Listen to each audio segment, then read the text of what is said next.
en direct. On vous voit déjà connecté pour ceux qui nous ont déjà rejoints et on va attendre quelques instants pour que les retardataires puissent nous retrouver. Voilà, il y a quelques personnes qui se connectent. J'en profite pour nous excuser pour l'annulation du webinaire qui avait dans un premier temps eu lieu jeudi dernier. Alors, ce n'est pas de notre faute, vous l'avez compris, c'est la plateforme Livestorm par laquelle nous passons encore aujourd'hui qui a rencontré des problèmes techniques, comme quoi ça peut arriver à tout le monde. Bon, c'est tombé pile sur notre créneau et on a pu organiser au plus vite cette nouvelle session. Donc, on espère vous voir à nouveau nombreux. Et puis, sachez que de toute manière, le webinaire est enregistré et sera partagé et aux personnes inscrites aujourd'hui et aussi aux personnes qui étaient inscrites jeudi dernier et qui ne peuvent pas à nouveau se connecter aujourd'hui. Pendant que d'autres personnes nous rejoignent aussi, j'en profite pour expliquer les quelques règles du jeu du webinaire. Donc, on a 1 heure ensemble aujourd'hui jusqu'à midi. L'idée, c'est que pendant 45 minutes, 50 minutes, on puisse vous proposer notre discours et notre présentation et on gardera 10 à 15 minutes de questions-réponses sur la fin du webinaire. Mais tout au fil de la présentation, n'hésitez pas à poser des questions pour pas que vous les oubliez à la fin. Et vous avez à ce titre un onglet questions normalement juste à côté de la partie chat dans laquelle vous pourrez poser vos questions. Donc, soit Cyril, soit Kevin, soit moi, quand on n'est pas en train de parler, on essaiera de traiter au fil de l'eau quelques-unes de vos questions s'il y en a. Et autrement, comme je disais, on prendra le temps nécessaire en fin de présentation. Nous sommes un peu plus nombreux. Qu'est-ce que vous en pensez, Cyril, Kevin? On peut commencer? Allons-y. C'est parti. Donc, en tout cas, merci à vous de nous rejoindre. Comme vous le savez, Eurocommerce Data Solutions, on organise ce webinaire. À quoi doit ressembler votre e-commerce B2B en 2024? Ça sera l'ordre du jour aujourd'hui. Et nous avons ce panel d'intervenants. Cyril, je t'en prie. Oui. Bonjour à tous, bonjour à toutes. Donc, c'est Cyril de Sagazan, directeur du pôle conseil chez Data Solutions.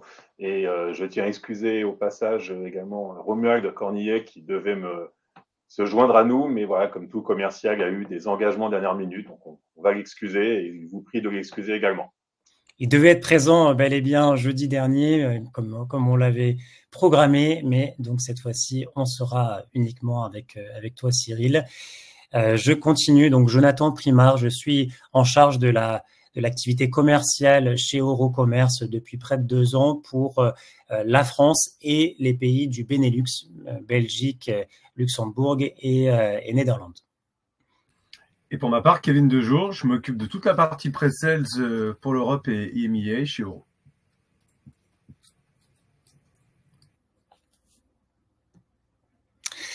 Donc, l'agenda qu'on vous propose aujourd'hui, Eurocommerce et Data Solutions, c'est vous présenter très rapidement qui nous sommes, l'entreprise Data et l'entreprise Euro, les particularités du e-commerce B2B. Donc voilà, ça, on va vraiment s'attarder dessus avec les tendances qu'on observe aujourd'hui. Qu'est-ce qui va être aujourd'hui très important pour un e-commerce B2B et aussi dans un futur très proche. Les fonctionnalités clés voilà, qu'on parcourt et qui sont nécessaires pour lancer un e-commerce B2B.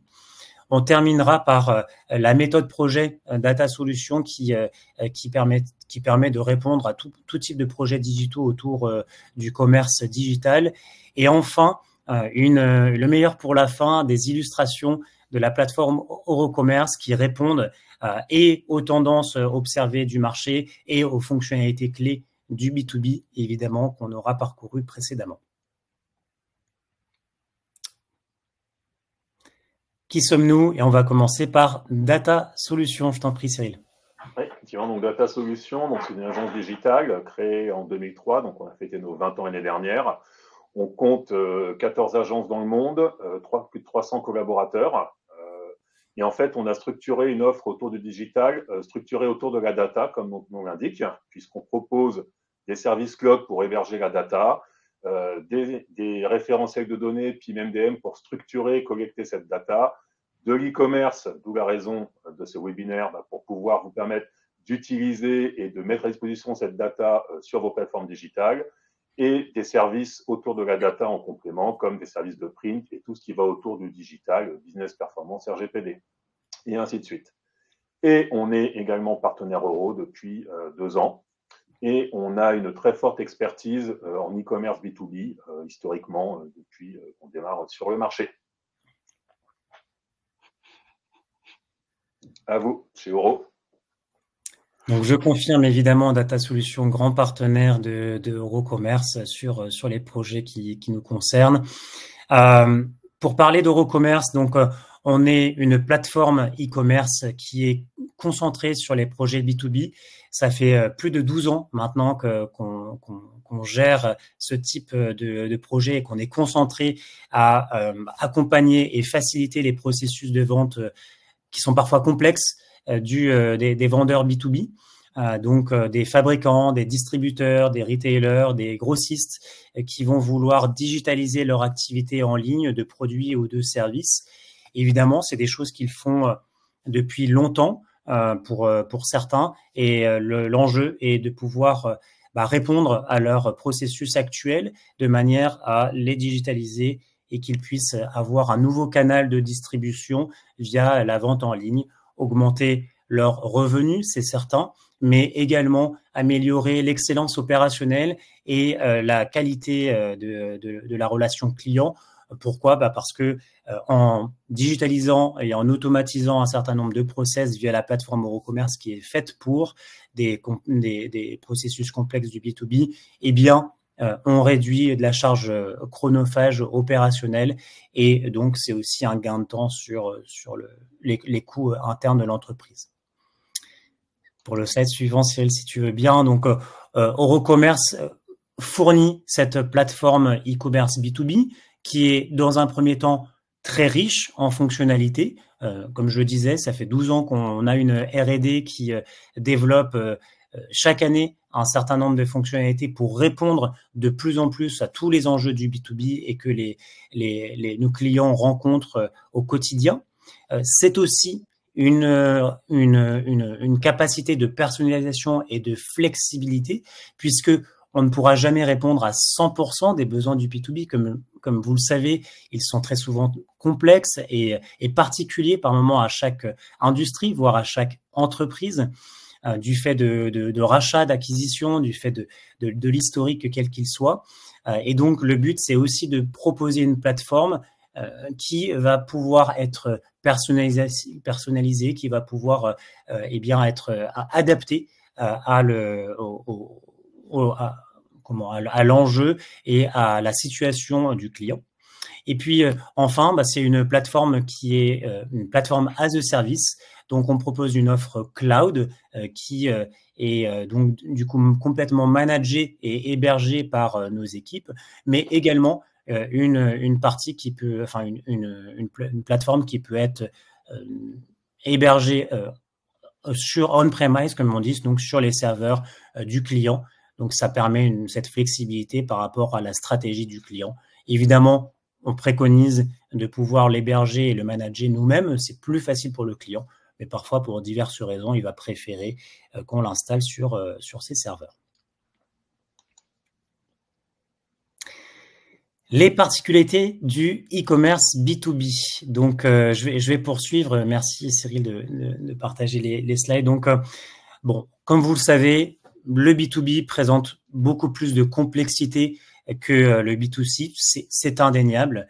Le B2C, c'est un processus de vente qui est simple et court. Je suis une entreprise et je vends à mon client final particulier.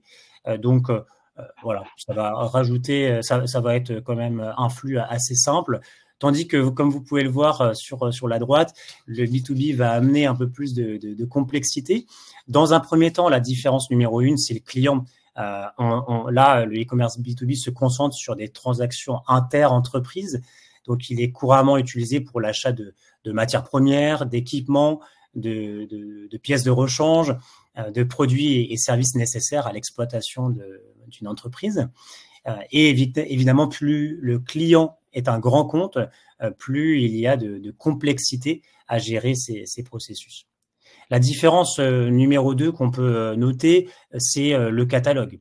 Le catalogue en B2B varie selon les entreprises. Une entreprise A n'aura pas forcément le même catalogue qu'une entreprise B.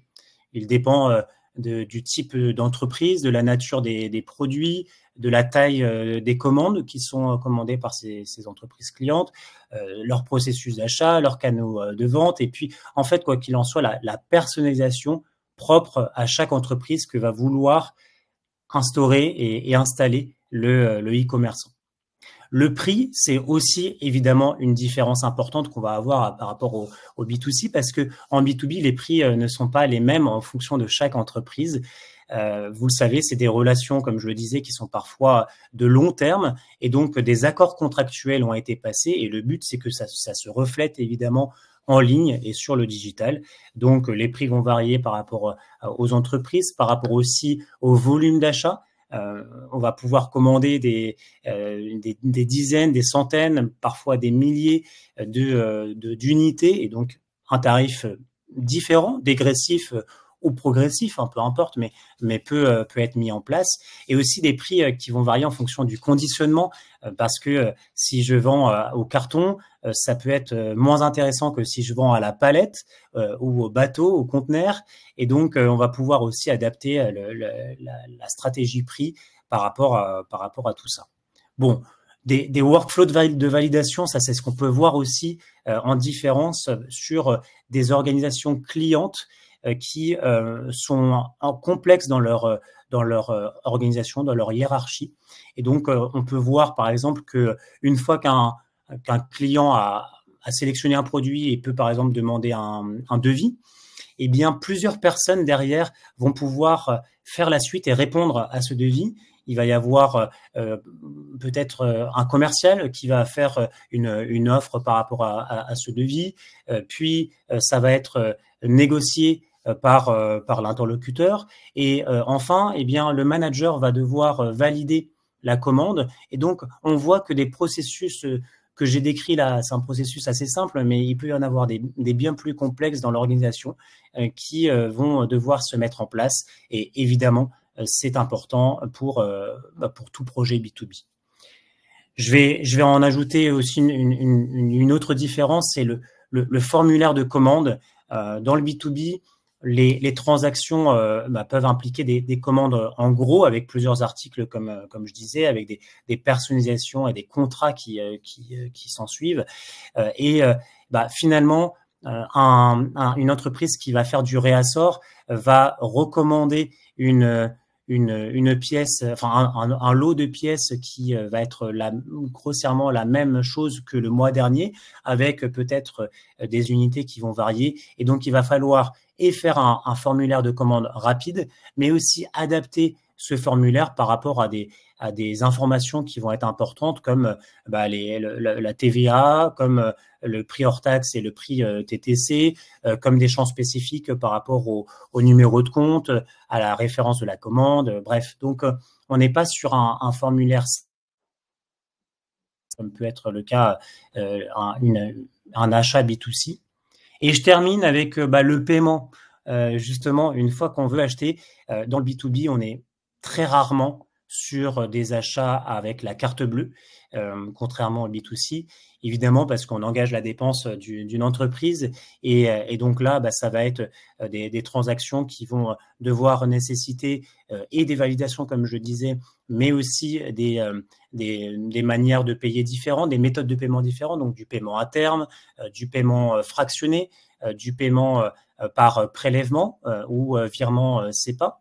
Et puis, c'est également par moment des logiques de crédit de paiement, donc avec des lignes de crédit commerciales, et il va y avoir peut-être de la capacité à gérer le risque financier, et donc là, en temps réel, il existe des solutions pour pouvoir gérer ces achats et ajuster le risque. Et puis enfin, il y a des paiements qui se font de ERP à ERP. Et donc, les entreprises se connaissent, elles sont déjà clientes, et à ce moment-là, le paiement ne se fait pas ne se fait pas en ligne, mais il se fait directement sur émission de facture, comme ça peut être le cas via d'autres canaux de distribution. Donc voilà, comme vous pouvez le voir, énormément de différences, et j'ai essayé d'être le plus succinct possible entre le B2C et le B2B.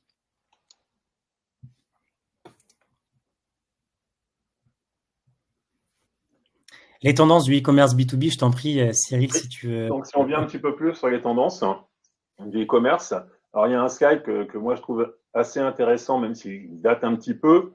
C'est un slide c'est une étude de PricewaterhouseCoopers qui en fait indique que depuis 2020, en fait, il y a une bascule dans la typologie des acheteurs où on va voir arriver sur le marché des digital natives, donc vous connaissez tous l'expression, des utilisateurs qui en fait ont une expérience très forte en digital et qui de fait vont avoir des attentes très fortes dans la manière d'acheter pour leur entreprise.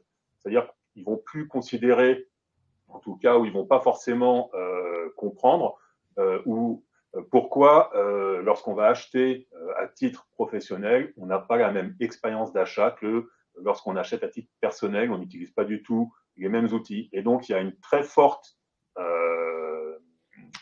cette arrivée de ce type d'acheteur, qui est vraiment lié à la démographie, bien évidemment, va en fait modifier un petit peu les attentes et les tendances du e-commerce. Donc, ça frémissait déjà. Il y a un an ou deux, on parlait déjà d'une partie de la personnalisation. Jonathan en a parlé, c'est pas nouveau. Mais on parle de plus en plus sur cette année de 5 grands thèmes, en tout cas que nous on a analysé chez Data Solutions, qu'on rencontre au quotidien. Donc, qui sont l'expérience. L'expérience, je viens d'en parler, mon expérience dans mon achat en B2B chez mes fournisseurs ou que je veux mettre à disposition de mes clients. Forcément, elle doit être la plus proche possible. Elle doit être en tout cas à l'état de l'art du digital ou en tout cas avec un niveau d'exigence qui a augmenté. On va attendre aussi beaucoup de plus en plus du self-service portal. Donc, je vais y revenir tout à l'heure. Ça veut dire quoi? Ça veut dire, j'ai pas mon site web, ma plateforme digitale ne doit pas me servir qu'à acheter. Je vais attendre d'autres services dont on va parler tout à l'heure. La personnalisation, ça fait comme je l'ai dit, c'est pas nouveau la personnalisation, mais comme Jonathan l'a rappelé, on est face à des relations entre clients, des notions de contrat, des notions de catalogue, des notions d'assortiment, qui vont donner tout leur intérêt dans des outils de personnalisation. Et pour cela, et alors là, j'arrive sur le marronnier de l'année, on va mettre de l'IA, forcément. Mais vous allez voir, ce n'est pas forcément à un seul endroit. C'est pour ça qu'on appelle ça, nous, AI Everywhere, parce qu'en B2B, et encore plus en B2B, on va s'appuyer sur de l'IA pour faire beaucoup plus que de la recommandation ou de la personnalisation. Et le dernier point que je vais aborder, c'est la partie mobile. On parle de digital native, vous n'êtes pas sans savoir que le trafic sur mobile explose et on sait aussi que des professionnels, on a plein d'exemples chez nos clients, qu'ils soient fabricants, distributeurs, leurs clients sont sur les chantiers, sont en déplacement, donc ils vont utiliser leur mobile ou ils vont l'utiliser chez eux à l'issue de leur journée de travail. J'ai des tonnes d'exemples, je ne vais pas les aborder ici, où le réassort, la passation de commande ne se fait pas devant un ordinateur à son bureau. Donc, ce sont de nouveaux devices et ce sont des nouvelles tendances qu'il faut prendre en compte. Si je vous donne un peu plus d'explications sur ces grandes tendances, qu'est-ce qu'on appelle l'expérience? L'expérience, vous connaissez tous Amazon, connaissez tous Amazon Business. C'est la même expérience d'efficacité, d'information, de disponibilité. Donc, on va attendre des outils de e-commerce B2B, des plateformes e-commerce B2B, qu'elles proposent la même efficacité, qu'elles vous permettent de partager de l'information, qu'elles vous permettent d'afficher la disponibilité via des API pour récupérer des stocks en temps réel, pour récupérer des informations, et qu'elles vous permettent de mettre à disposition plein d'outils, des configurateurs, des outils de devis, Jonathan en a parlé également, donc toute une cinématique de devis, des outils de workflow. Donc vraiment, ces outils complètement intégrés, des push, vraiment retrouver une expérience qui est bien loin du site d'achat B2B qu'on continue à avoir, mais qui, il y a quelques années, dans le digital où on était vraiment sur quelque part un formulaire avec une référence, un prix et une quantité. Et là, on est vraiment sur des sites qui sont le plus proche possible des sites classiques B2C. Et nous, dans nos projets, on voit de plus en plus également un travail du XUI extrêmement important pour justement apporter ce service et cette expérience aux clients. Le deuxième point, donc j'avais dit que j'y revenais, donc le portail. En fait, on constate depuis 3-4 ans une migration de ce qu'on appelle, nous, les procurement sites, donc ces fameux sites d'achat où quelque part, je rentrais une référence, une quantité pour saisir ma commande, et elle était envoyée ensuite par email, par EDI, par ce que l'on voulait chez mon fournisseur. On voit une bascule de ces sites de procurement, mon site d'achat, vers des portails, donc des portails self-service. Pourquoi ? Parce que justement, les acheteurs et les entreprises d'ailleurs, les vendeurs, choisissent de mettre à disposition de leurs utilisateurs des outils, par exemple de gestion de compte, donc, pouvoir voir d'un clic son encours, par exemple, pouvoir créer ses utilisateurs, pouvoir justement déporter ça chez ses clients, c'est une attente des clients également, pouvoir gérer côté client les workflows, pouvoir créer soi-même ses limitations de commande, ses notions d'approbation, pouvoir mettre en place ses workflows par rapport à des centres de coûts, bref, proposer au client l'outil qui va bien, gérer les budgets également, donc des budgets par commande, des budgets par centre de coûts, par utilisateur, peu importe, déporter ça également côté client pour que ce soit pris en compte, mettre à disposition, ça on voit de plus en plus, la notion de contrat, alors soit sous forme de lien, mais également retrouver les grandes lignes du contrat. Il y a même des outils de gestion de contrat désormais dans les plateformes B2B où on peut définir le contrat avec des numéros de PO qui peuvent se générer automatiquement. Bref, on peut aller très très loin dans cette notion. Et ce qu'on retrouve également, notamment dans les fabricants ou dans certains secteurs, c'est la notion de pièces détachées, de services que l'on va proposer. Vous achetez une machine, automatiquement, le self-service portail va pouvoir vous dire attention, dans 1 an ou 2, dans 6 mois, dans 3 mois, vous avez une révision, vous avez un service qui doit se déclencher. Au bout de 2 ans, attention, vous pensez à telle pièce à changer. Voilà, faire de la proactivité et mettre tout ça sur un seul outil, donc le portail, qui permet aussi de retrouver bien évidemment tous les documents. Pas uniquement mes documents liés à mon produit, mais également mes contrats, mes livraisons, mes factures. Voilà, donc c'est vraiment le plus gros changement, parce qu'en fait, ça va intégrer, ça va modifier la relation entre le vendeur et le client. Beaucoup d'informations. L'objectif, c'est que les vendeurs puissent se concentrer sur des tâches à plus forte valeur ajoutée vis-à-vis de leurs clients. La personnalisation, on a abordé déjà le thème avec Jonathan également. Les catalogues, les clients et des revendeurs B2B ont des catalogues particuliers, ont des prix, soit des prix nets, des prix remisés, bref. Tout ça, ça rentre déjà dans la personnalisation. Bien évidemment, les outils actuels permettent de faire du push sur les contenus. Quand je me connecte, je n'ai pas forcément la même homepage qu'un autre client. Je n'ai pas forcément les mêmes informations, je n'ai pas forcément la même liste de produits. On ne va peut-être pas me filtrer les produits de la même manière. Donc tout ça, les outils de personnalisation le permettent. Et on va intégrer dedans également les recommandations. C'est-à-dire que mes recommandations d'upsell, cross-sell, accessoires vont aussi dépendre de mes propres catalogues et ou des tendances de mon secteur et non pas celles de tout le monde. J'ai aussi tendance à dire que la personnalisation, ce n'est pas uniquement ça. Lorsque vous êtes en B2B, il y a la personnalisation des modes de livraison, n'afficher que le ou les modes de livraison éligibles par client. On a parlé du mode de paiement, j'en ai entendu tout à l'heure, effectivement. Ça, on ne va peut-être pas proposer la carte bancaire par défaut. Sauf que si vous avez un client qui a atteint son encours, peut-être qu'on peut lui proposer, dans ce cas-là, de régler cet achat pour ne pas le pénaliser par carte bancaire le temps de la régularisation financière. En tout cas, ça, c'est des exemples auxquels chez Data Solutions, on est confronté régulièrement. Donc, la personnalisation, ce n'est pas juste faire des pushs de recommandations avec un outil, c'est vraiment penser à customiser toutes les étapes du tunnel d'achat, du tunnel de commande pour son client. Les dernières tendances, alors j'ai parlé de l'intelligence artificielle, effectivement, j'ai un peu teasé la partie recommandation, personnalisation, ça va sous le sens. De plus en plus, tous ces outils de recommandation, de personnalisation, de merchandising sont boostés, propulsés par des algorithmes et des IA. Nous, on estime que dans le B2B, ça ne va pas jusque-là, ça va au-delà, pardon. Les chatbots, vous allez me dire, les chatbots, IA, ça existe déjà, certes, mais on va les nourrir avec les terminologies des clients, par exemple. Dans la plupart des secteurs, il y a des terminologies. On va utiliser certains termes qui sont très spécifiques au secteur. Et donc, l'idée, c'est de traîner via des IA les chatbots pour qu'ils soient capables, comme les moteurs de recherche d'ailleurs, de répondre à certains thèmes par rapport au contexte du client. Et idem de plus en plus, et ça, c'est la partie la moins visible, mais c'est la partie presque la plus importante, c'est tout ce qui est prédictibilité, proactivité. On va utiliser de plus en plus l'IA pour calculer les stocks, optimiser son stock, gérer ses commandes, et puis, évidemment, je vais vous expliquer tout à l'heure, cette notion de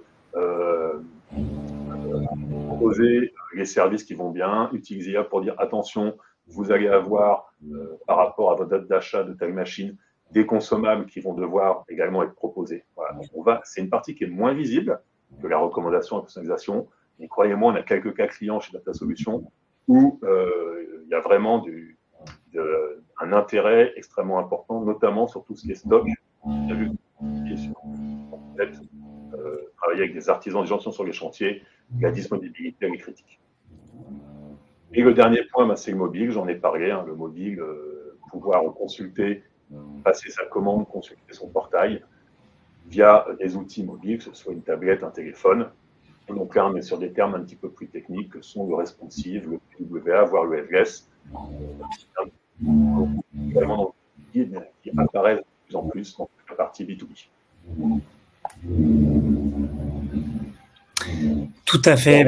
Je peux que confirmer tout ce que tu viens de dire, Cyril. Évidemment, les tendances du marché reflètent ce qui se met en place aujourd'hui sur les projets B2B e-commerce, ce qui est prospectif et en tout cas sur les quelques clients qui sont en cours de lancement, les projets sur lesquels ils réfléchissent et évidemment les e-commerçants qui sont déjà installés, qui veulent faire évoluer vers ces tendances. C'est indéniable aussi des fonctionnalités qui sont conçues pour les besoins du B2B et qui sont déjà la base, j'ai envie de dire, de ce que doit proposer une plateforme e-commerce pour répondre à leurs besoins. Bon, si on parcourt l'ensemble des quelques modules qui sont présentés ici, sur la partie personnalisation, on en a parlé, donc le côté sur mesure, les processus de commande et workflow. Bon, nous, on a un certain nombre de clients qui utilisent évidemment ces sujets, mais je voulais parler d'un de nos clients qui est dans l'univers des EPI et qui, pour le coup, a automatisé un certain nombre de processus, de workflow et qui nous a fait un retour assez intéressant qui nous disait que ils ont réduit la charge de travail à l'intérieur de l'entreprise et qu'ils ont économisé environ 300 heures de travail par mois fait par leurs collaborateurs et leurs agents.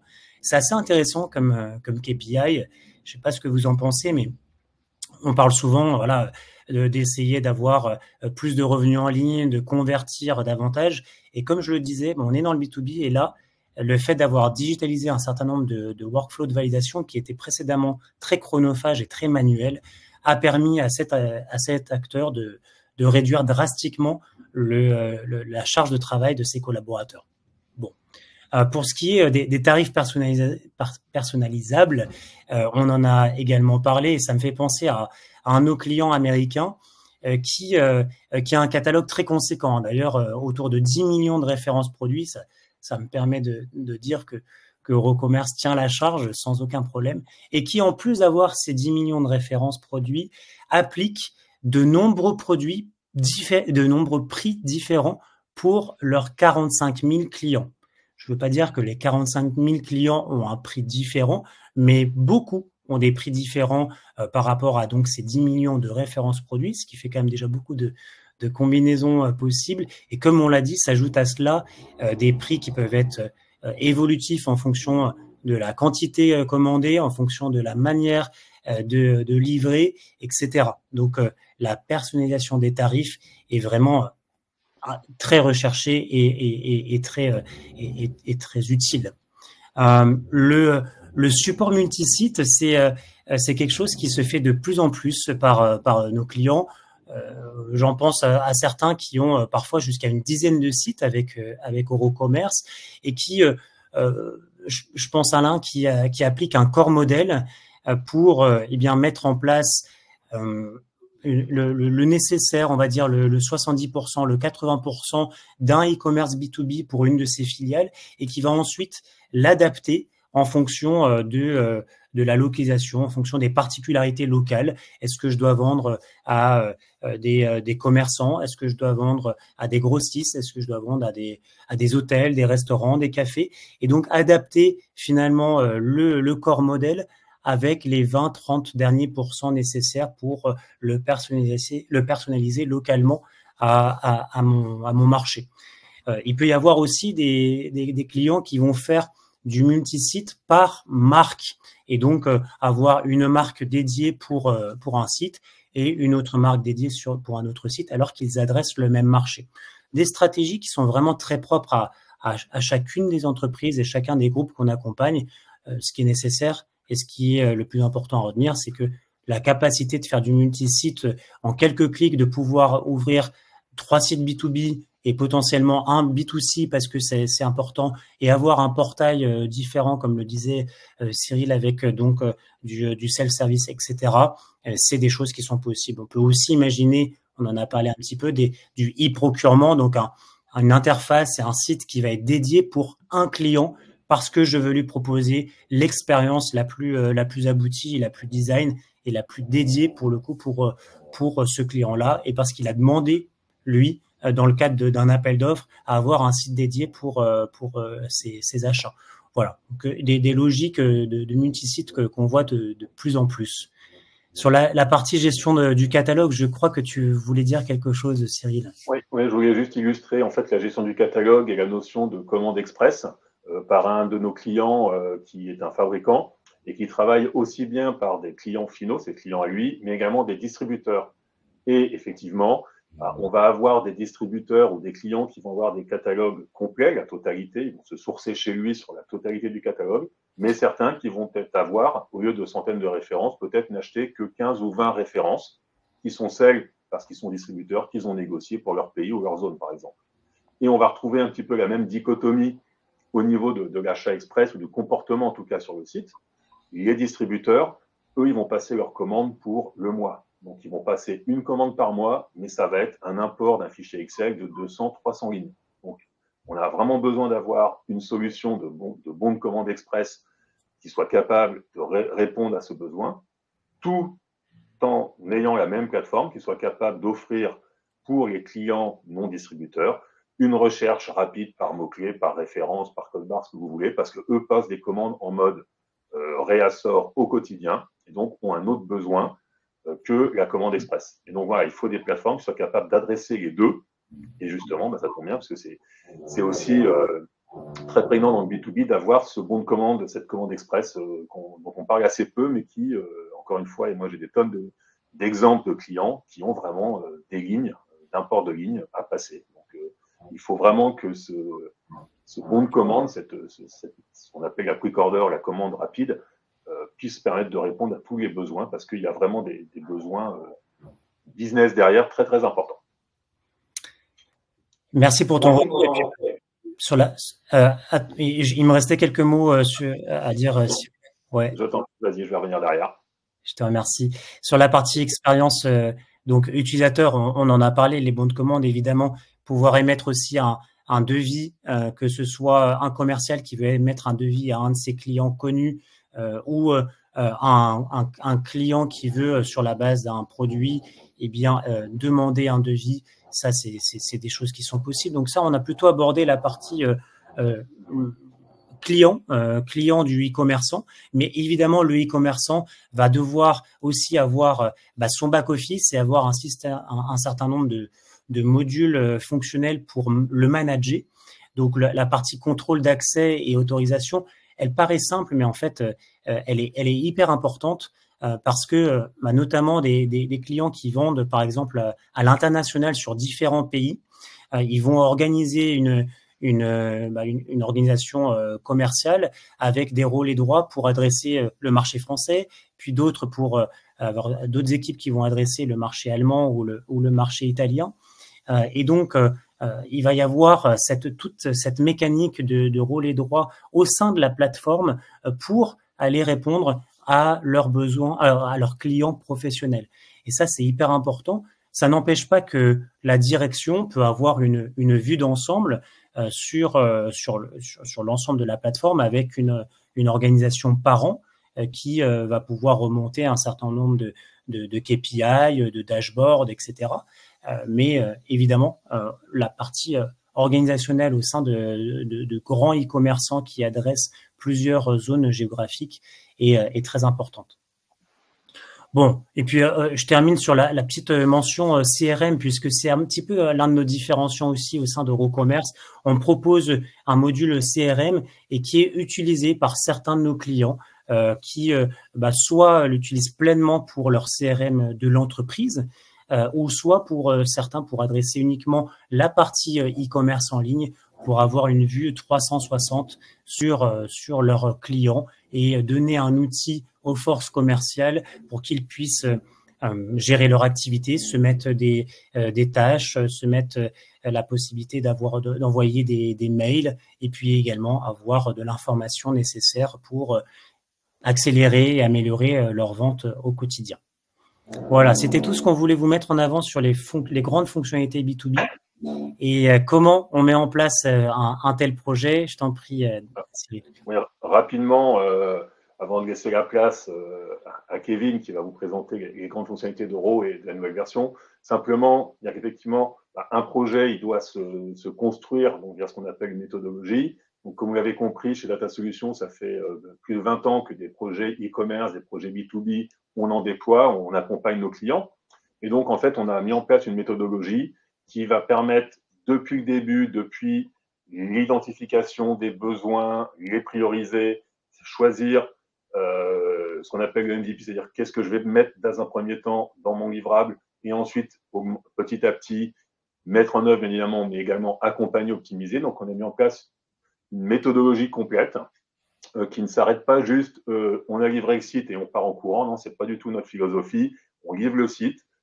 Généralement, on livre en plus des MVP, donc des premières versions, ce qu'on appelle Minimum Viable Product. Et ensuite, avec nos clients, on travaille avec eux pour les prochaines versions, rajouter des features, parce que dans certains cas, il y a des contraintes de temps qui font qu'on ne peut pas tout livrer dans un premier temps.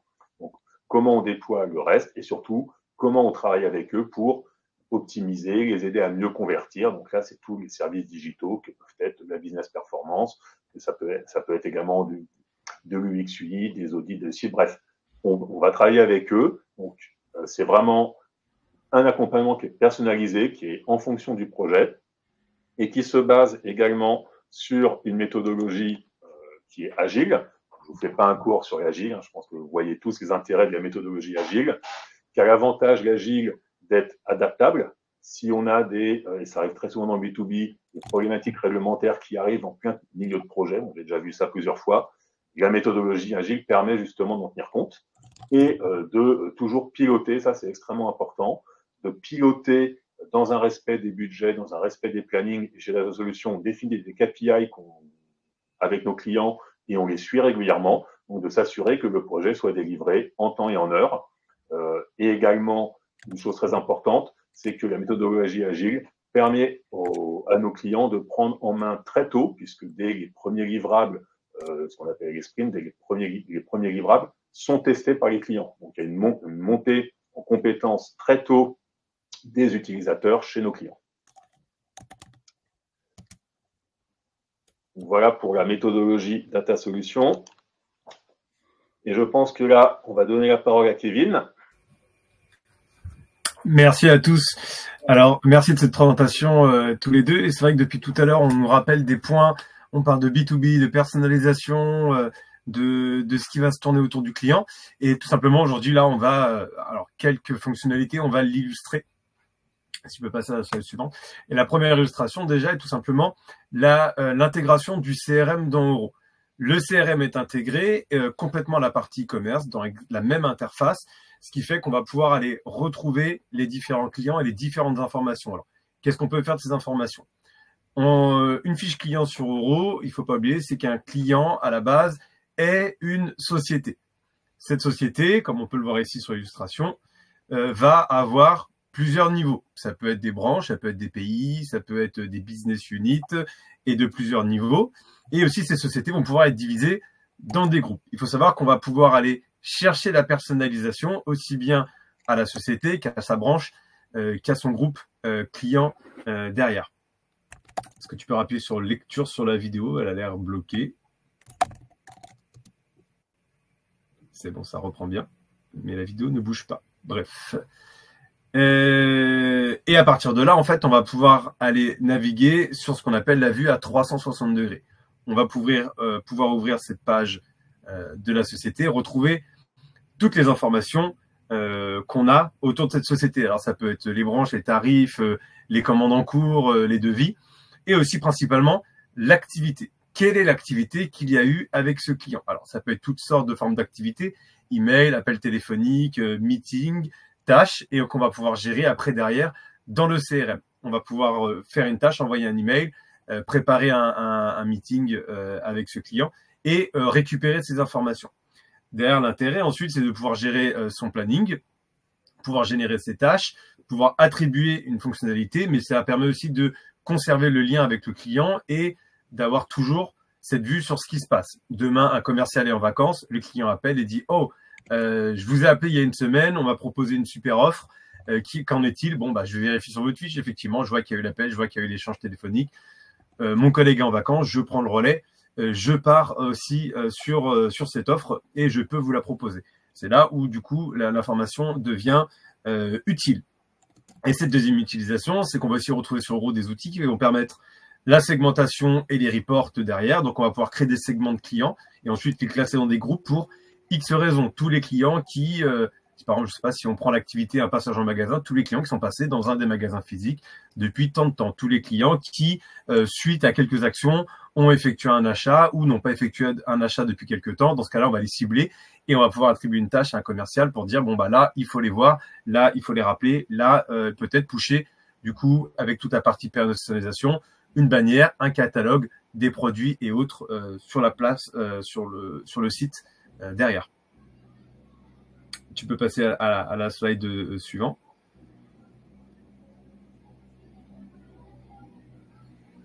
Voilà. Et donc là, on va pouvoir intégrer de la personnalisation. Alors, on a plus de 20 niveaux de personnalisation sur Oro, avec diverses utilisations, aussi bien en termes de catalogue, d'accès, de tarifs, de personnalisation de chaque tarif, puisqu'on peut avoir plusieurs centaines de milliers de produits.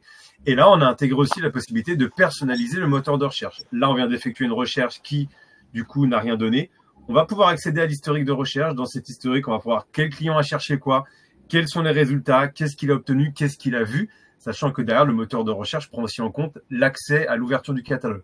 Quels sont les produits qui sont déjà visibles ou non par le client. Donc là, par exemple, j'ai une recherche qui a été faite par un client là, de la société A, Amanda, qui a donné 0 recherche. À partir de là, on va pouvoir aller chercher d'autres outils. Ces outils, ça peut être tout simplement, par exemple, la recherche n'a rien donné, c'est du synonyme. On a une interface Oro qui va permettre de gérer la partie synonyme, de créer un synonyme qui correspond à un autre mot, et aussi la personnalisation. On est capable d'aller bypasser une recherche, de récupérer le terme et de personnaliser en fonction du contexte, c'est-à-dire du site quand on fait du multi-site, du multi-channel, B2B, B2C, marketplace, B2B, B2B, etc. La langue, le client, le groupe de clients, pour présenter un résultat complètement différent à chaque personne qui fera la recherche du même terme ou du même synonyme. Et donc, par exemple, pour certains segments clients, une recherche mènera non pas à un produit, mais à une page du contenu CMS qu'on peut générer pour dire rapprochez-vous d'un commercial, voici ses coordonnées pour passer à la suite derrière et découvrir nos produits, par exemple. Donc, c'est ce genre d'utilisation qu'on va pouvoir emmener derrière sur la plateforme. Tu peux passer à la slide suivante. Tout à l'heure, on a discuté un petit peu. Il y a cette chose qui est en train d'exploser un peu partout dans le monde, notamment au niveau du digital, c'est l'IA.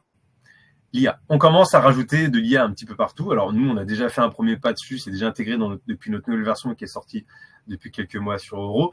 Et ces premières IA, alors on l'a ciblé en deux parties. La première IA est la partie qu'on va pouvoir retrouver sur la boutique. C'est une IA qui, par exemple, va pouvoir, par rapport aux habitudes de l'utilisateur, mais aussi à la personnalisation du groupe et d'utilisateurs, je vais aller retrouver mes produits et tout simplement, en bas des produits, on va retrouver toute la partie upsell, cross-sell, merchandising, produits reliés. Ça peut très bien être des produits qui sont choisis manuellement ou vous avez déjà l'habitude de vendre avec, mais on va pouvoir rajouter une partie, par exemple, sur la vidéo qui est tout en bas, qui est générée par l'IA. Sachant que l'IA doit aussi prendre en compte pas seulement les préférences de l'utilisateur, mais aussi quels sont ses droits, quelles sont les parties du catalogue qu'il a le droit de voir, etc., pour ne pas proposer de produits qui n'existent pas.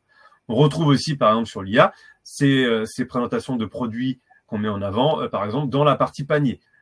Ça prend en contexte, du coup, le panier, les différents paniers de l'utilisateur, puisque sur Rouge, chaque utilisateur a autant de paniers qu'il le souhaite, chacun a son propre cycle de vie et de commande qu'il peut partager avec ses collaborateurs. Et donc, ça va récupérer aussi les produits et toujours, encore une fois, tout ce qui est visible en termes de tarifs, en termes de catalogue, en termes de produits par le client sur Euro. Et ensuite, on a intégré une dernière partie d'IA, cette fois-ci, qui est dans la partie back-office. Est-ce que tu peux passer sur la slide suivante? Où là, c'est la génération de contenu. Alors, la génération de contenu, qu'est-ce que c'est? On a sur Euro un éditeur de texte riche qui est intégré partout, qui est intégré aussi bien sur les landing pages que sur les blocs de contenu, que sur la partie personnalisation, que sur les fiches produits. Et donc, c'est un éditeur de contenu où on va fabriquer notre page à partir de zones, à partir de blocs de contenu, texte, images et autres. Et on a rajouté ce petit bloc qui s'appelle contenu généré par l'IA. On va pouvoir choisir qu'est-ce qu'on essaie d'obtenir. Est-ce que c'est une landing page complète, une description et autres? On a un petit prompt qui permet de demander quels sont le type de contenu qu'on veut générer et ensuite quelle tournure ça doit prendre. Est-ce que c'est enthousiaste? Est-ce que c'est plutôt sérieux, etc.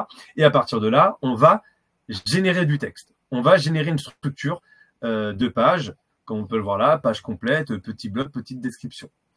C'est ce bloc IA qui est intégré à l'éditeur de texte riche, il va pouvoir être réappliqué partout, non pas uniquement par exemple sur le landing page, mais aussi sur des templates. On a la possibilité de créer en avance des templates de pages et ça peut par exemple être de créer en avance par l'IA une première description de produit et ensuite de pouvoir la réappliquer dans chaque éditeur du texte riche de chaque produit pour la récupérer. On bénéficie toujours bien sûr quand on utilise de la personnalisation derrière. Je peux générer un contenu pour un groupe de clients, je peux générer un contenu pour un autre groupe de clients, pour un client en particulier et du coup on va aussi pouvoir personnaliser cette gestion. Comme je disais, on le retrouve aussi sur la fiche produit. La fiche produit, on va retrouver à la fois le texte riche, on va pouvoir réutiliser ces templates, ces contenus et tout ce qu'on a généré par IA, mais aussi on va pouvoir générer, par exemple, des descriptions courtes et de dire la description courte correspond à une version remaniée, plus légère, qui doit être plus impactante de la description complète. Pourquoi est-ce qu'on a ajouté ça? Tout simplement parce que le contenu, c'est quelque chose qui, du coup, va être indexé par les moteurs de recherche. C'est de l'information qui va être recherchée par les clients. Et en B2B, on parle rapidement de catalogue de plusieurs centaines de milliers de produits. On a des clients chez Euro, on parle de 8,6 millions de produits, 4 millions de produits, et on n'a pas forcément tous les contenus qui sont disponibles. Et donc, lancer une première génération de ces contenus, basée aussi à la fois sur des données déjà existantes provenant du PIM, de l'ERP, qui sont autour du produit, pour populer ça, et ensuite, à partir de l'expérience des clients derrière, continuer à utiliser la personnalisation pour aller encore plus loin derrière. Il nous reste un petit peu de temps ensemble pour toute la partie questions-réponses. On est encore bon dans le timing. Et je vois que ça commence déjà à arriver dans le chat. C'est parfait, merci Kevin. Effectivement, on a respecté le temps imparti. On avait dit 50 minutes, on est pile à 50 minutes. Donc, on peut déjà se féliciter tous les trois. Et comme le proposait Kevin, on a 10 minutes avec vous. Donc, si vous avez des questions, n'hésitez surtout pas. On vous a proposé là à l'écran des coordonnées, donc les miens à premier lieu et ensuite ceux de Romuald de Cornier qui n'a pas pu se joindre à nous mais qui est directeur commercial de Data Solutions.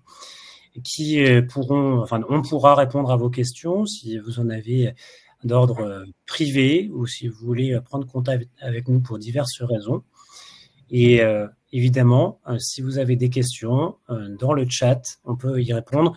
J'ai déjà répondu à la question d'Audrey sur la partie MVP. Cyril, qu'est-ce que tu en penses sur une durée moyenne d'un projet? Oui, c'est comme effectivement, donc un MVP, tu annonces entre 5 et 6 mois, c'est effectivement, moi j'aurais tendance, en moyenne 6 mois, tout à fait. Après, il y a beaucoup de facteurs qui vont entrer en ligne de compte, si c'est du multilangue par exemple, si c'est du multisite également, même s'il y a des accélérateurs chez Oro, il y a quand même un petit peu de travail. Et puis, il y a tout ce qu'on appelle, voilà, quel est le périmètre du MVP? Est-ce qu'on va s'appuyer dès le début vers du standard, 80% de standard, 20% de spécifique, ou on a vraiment des besoins très spécifiques? Si c'est du 50-50, on va peut-être un petit peu au-delà. Bref, c'est très, très, très indicatif. Mais en tout cas, ça donne une première base. Faut savoir également qu'il y a on peut démarrer quand même assez rapidement si on reste au maximum dans le standard en s'appuyant sur les fonctionnalités natives de la plateforme Oro. Après, c'est dès qu'on va voir rentrer dans du spécifique, je parlais du XUI également, si on veut faire un site avec sa propre XUI, si on veut faire quelque chose en headless. Alors, tu me corriges, Jonathan, mais je crois que le headless, faut quand même créer le front. Hein. Même si Oro s'est dialogué, il faut créer le front. C'est une charge qu'il faut rajouter. Mais si on reste vraiment sur le standard, oui, on peut faire 5 mois sera un minimum dans tous les cas. Oui, effectivement. On a pu lancer des projets en 4 mois, mais c'était vraiment le minimum, effectivement, rentrer dans une grosse partie sur le natif de la plateforme. Et puis, on a pu évidemment faire un peu plus. Une question de Marie-Paul. Je vais vous laisser répondre. Bonjour, nous avons déjà un CRM. Est-ce possible de ne pas utiliser le CRM Eurocommerce et faire remonter les informations dans le nôtre avec les mêmes informations? Kevin, je t'en prie. Oui, bien sûr. Alors, la partie Oro, le CRM, en fait, est connecté aussi à l'API de façon bidirectionnelle, donc d'Oro vers système et du système vers Oro.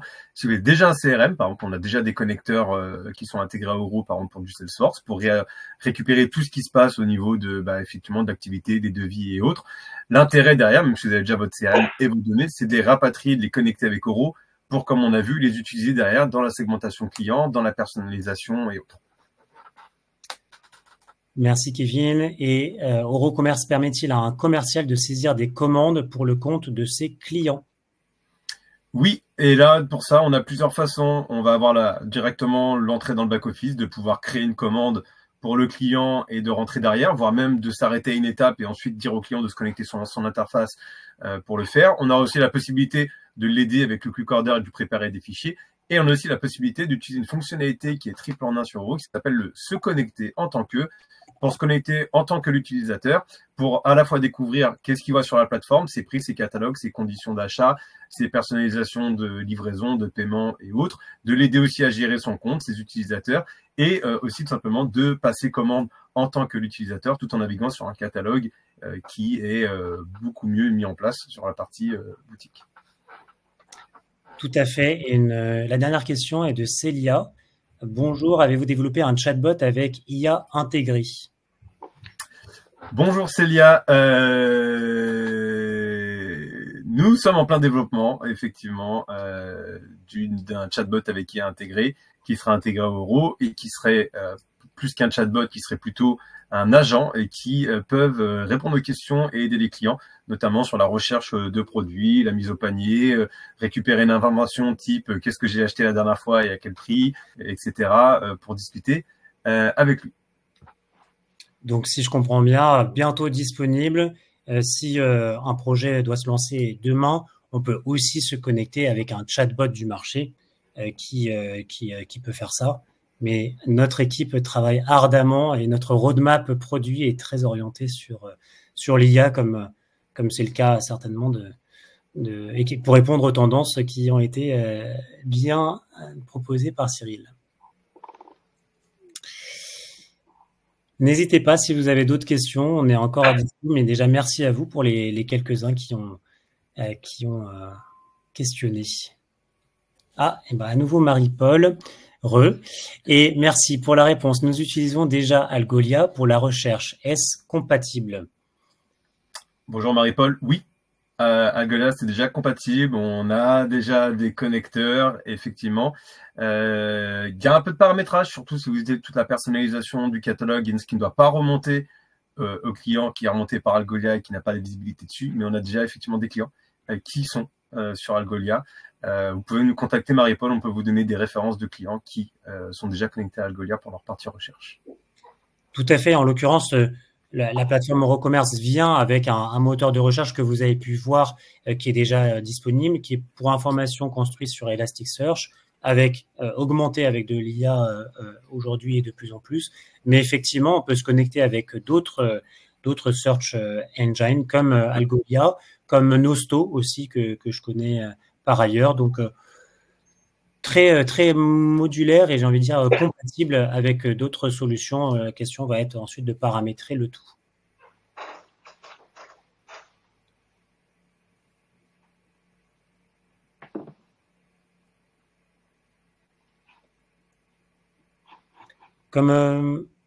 Avec plaisir. Avec plaisir. N'hésitez pas à nous recontacter, à recontacter Jonathan, qu'on puisse vous montrer des références clients qui sont déjà sur Algolia et qui l'utilisent. Effectivement, et donc comme on le disait en préambule, Data Solutions, notre partenaire privilégié pour les projets B2B e-commerce qu'on a pu voir. On en a quelques-uns ensemble et à multiplier dans les prochains mois, prochaines années. N'hésitez pas à nous contacter pour toute question que vous auriez, que ce soit sur vos sites e-commerce existants ou sur de nouveaux projets que vous voudriez lancer, des portails self-service, des e-procurements.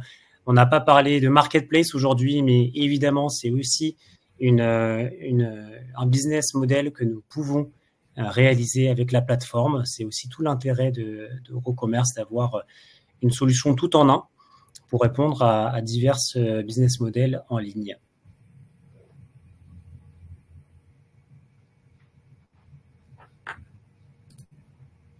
Je crois qu'on va pouvoir clôturer le webinaire dans quelques instants. Merci, un grand merci à tous déjà pour votre écoute, aussi pour votre participation. Merci pour ceux qui se sont inscrits jeudi dernier et qui ont pu nous rejoindre aujourd'hui. Et puis merci aux nouveaux aussi qui nous ont rejoints, peut-être qui n'étaient pas disponibles jeudi dernier. On vous fait parvenir le replay dans quelques instants. Je n'ai pas l'information, mais en tout cas très rapidement. Et puis merci pour les quelques questions que vous avez pu poser sur le chat. C'était avec plaisir que nous avons passé cette heure ensemble. Cyril, Kevin, un dernier mot? Non, remercier également toute notre audience et les remercier pour leurs questions. Et puis, comme tu l'as rappelé, nous restons à leur disposition pour toute question, interrogation sur la plateforme e-commerce B2B et leurs projets en ce sens. Merci à tous. C'est tout ce que j'ai à dire. À très bientôt. Merci. Au revoir. Au revoir. Au revoir.